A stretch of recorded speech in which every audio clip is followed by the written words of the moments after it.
Hello, this is Dr. Oz. In this video, I would like to talk about the interest rate and tax rate for Apple. So in previous video, I was covering expected return for Apple, and you can press F9 to refresh your numbers, and you can see that expected return from equity holder point of view is 11.3%, and I think it's gonna go down by time because Apple will become less and less risky company. Again, we can argue how to measure risk all day long, how to calculate beta, because there is no really consensus in academia or industry. All right, so instead of doing that, let me just move forward and calculate the interest rate. Interest rate for Apple, and then I will calculate the tax rate for Apple, and then I will calculate 1 minus tax rate to calculate the tax shield effect.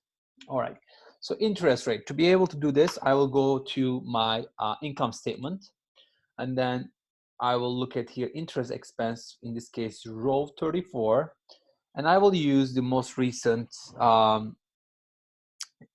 year. So you can use last 12 months, or you can use last 10K number. Be consistent, please. So let me just use last 12 months, which is right here, okay?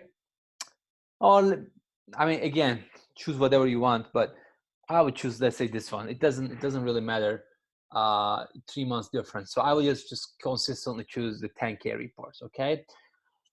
Divide by this interest expense. I will go to my balance sheet and I will find the total debt, which is right here, and make sure that I will use last 10K now because I used last 10K for my interest expenses, which is September 28, 2019, right here.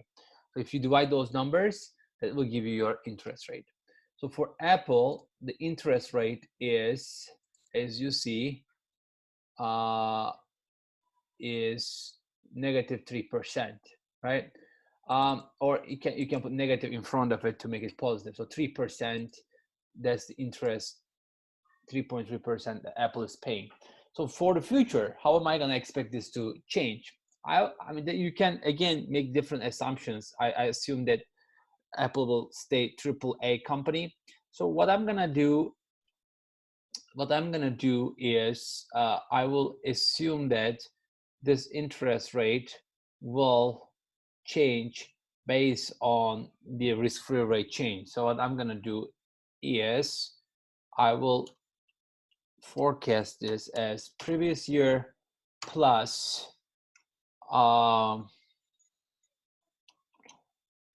whatever the interest rate difference in the risk-free rate, so percentage wise, of course. So again, this is a good assumption, probably not the best assumption, but again, I'm doing my best to be able to come up with the valuation. Again, this is not an exact science. So, all right, if this interest rate goes up in the United States, of course, I expect Apple to pay higher interest too. All right. And I will just go through this, press F9 to refresh my numbers. And you can see that this is what I expect Apple to pay throughout the years. Again, you may disagree with this. If that's the point, please make your own assumptions. I'm okay with that. But this is my assumption right here. And I assume that based on that, everything will change based on risk-free rate. Tax rate. So let's calculate the, even this is not really a input, this is more like calculation. Tax rate, I will look at, again, tax payments that Apple had historically, which is going to be into income statement again. I will find the tax payments, which are, I'm trying to find tax, income tax. So it is right here, divide by EBT, including unusual items, which is right here. So this is the tax rate for Apple, which is around 15.9%. Okay, so how am I gonna assume, what am I gonna assume for the tax rates in the future? I would assume that this is gonna stay constant to keep things KISS principle.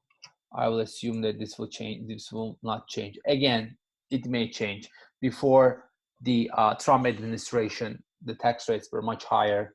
Now it is capped by 21%. But again, company like Apple, global company, is not only impacted by American tax system, also global tax rates. But again, I will keep things simple. The tax rate is gonna be 1 minus tax shield effect, that rate, that big tax rate that we calculated. And then I would just drag this one all the way to right.